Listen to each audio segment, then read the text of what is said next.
जय मसीह की प्यारे भाइयों बहनों, क्या आप जानना चाहते हैं कि उद्धार या मोक्ष कैसे प्राप्त होता है? सदियों से मनुष्य के मन में एक जिज्ञासा रही है और वो इस संसार के आवागमन से छूटना चाहता है, मुक्ति पाना चाहता है, मोक्ष और उद्धार पाना चाहता है। हम देखते हैं कई मनुष्य जो हैं या कई साधु संत महात्मा बड़ी कठिन तपस्या करते हैं। कोई आग के चारों ओर बैठ करके कठिन तपस्या कर रहा है, कोई बर्फीली जगह में खड़ा होकर के परमेश्वर की आराधना कर रहा है, किसी और कई लोग जो हैं अन्य देवी देवताओं की या पशुओं की वो आराधना कर रहे हैं। तो मोक्ष पाने के लिए मनुष्य अलग अलग तरीके से, अलग अलग माध्यम से मोक्ष प्राप्त करना या उद्धार प्राप्त करना चाहता है। तो क्या वास्तव में इन रीति रिवाजों से या इन कर्मकांडों से हम उद्धार प्राप्त कर सकते हैं या मोक्ष प्राप्त कर सकते हैं? तो इस वीडियो के माध्यम से आज हम जानेंगे कि क्या उद्धार पाना इतना आसान है या इतना कठिन है। तो कृपया करके बने रहिए अंतिम समय तक, जब तक वीडियो खत्म नहीं होता इसको देखें, गौर करें और इस वीडियो को ज्यादा से ज्यादा शेयर करें, लाइक करें और सब्सक्राइब करें। प्रभु आपको आशीष दे। प्रभु का धन्यवाद हो। तो हम देखते हैं उद्धार का पहले हम अर्थ समझ लेते हैं। उद्धार किसे कहते हैं या उद्धार का या मोक्ष का क्या मतलब होता है? बाइबल के माध्यम से हम देखते हैं कि मनुष्य को पाप के दंड और पाप की शक्ति से मुक्ति दिलाना ही उद्धार है। प्रभु का धन्यवाद हो। मनुष्य ने पाप किया और आज हम देखते हैं कि पाप का साम्राज्य इतना बढ़ गया है, कोई भी व्यक्ति इस पाप से अछूता नहीं रहा है। हर व्यक्ति चाहे विचार से, चाहे वाणी से, चाहे दृष्टि से या कर्म से या हृदय से पाप अवश्य करता है। तो कौन छुड़ाएगा हमें इस पाप की जंजीरों से? कौन आजाद करेगा हमें इस पाप से ताकि हम उद्धार प्राप्त कर सके? प्रभु का धन्यवाद हो।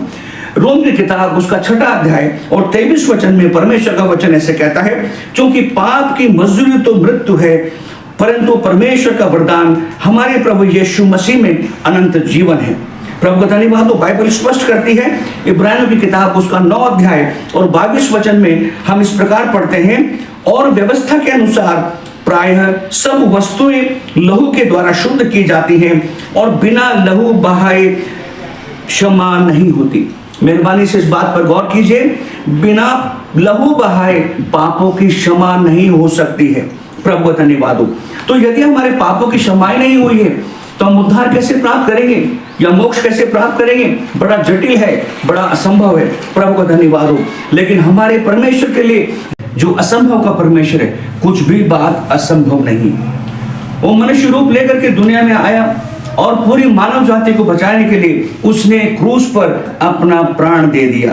प्रभु का धन्यवाद। यशायाह की किताब उसका 53 अध्याय और 4 और 5 वचन में आपके सामने पढ़ रहा हूं, मेहरबानी से सुनिए। लिखा है, निश्चय उसने हमारे रोगों को सह लिया और हमारे ही दुखों को उठा लिया, तो भी हमने उसे परमेश्वर का मारा कूटा और दुर्दशा में पड़ा हुआ समझा।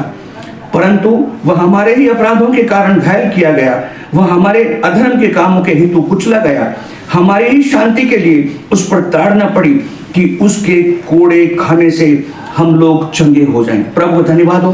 तो प्यारे भाई बहनों, प्रभु यीशु मसीह ने जो क्रूस पर अपनी जान दी पूरी मानव जाति के लिए, ये बहुत महत्वपूर्ण घटना इस संसार में हुई है। प्रभु धन्यवाद हो। और प्रभु यीशु ने क्रूस पर मानव जाति के लिए अपनी जान दे करके प्रत्येक मनुष्य के लिए जो उस पर विश्वास करेगा, उद्धार का मार्ग उसके लिए खोल दिया। प्रभु का धन्यवाद हो। तो आज किसी तपस्या के द्वारा, किसी कठिन मूर्ति पूजा के द्वारा या उपवासों के द्वारा या किसी और रीति रिवाजों के द्वारा उद्धार पाना गलत है। उद्धार का मार्ग प्रभु यीशु मसीह है और यीशु ही मुक्ति का द्वार है। प्रभु का धन्यवाद हो। प्रेरितों की किताब उसका 4 अध्याय और 12 वचन में लिखा है, और किसी दूसरे के द्वारा उद्धार नहीं, क्योंकि स्वर्ग के नीचे और मनुष्य में और कोई दूसरा नाम नहीं दिया गया जिसके द्वारा हम उद्धार पा सकें। तो मेरे प्यारे भाई बहनों, प्रभु यीशु मसीह के पास आइए।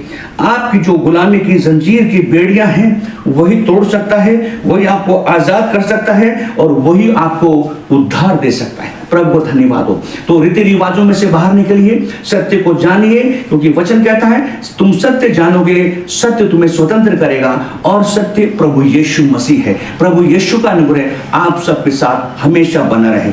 आमीन।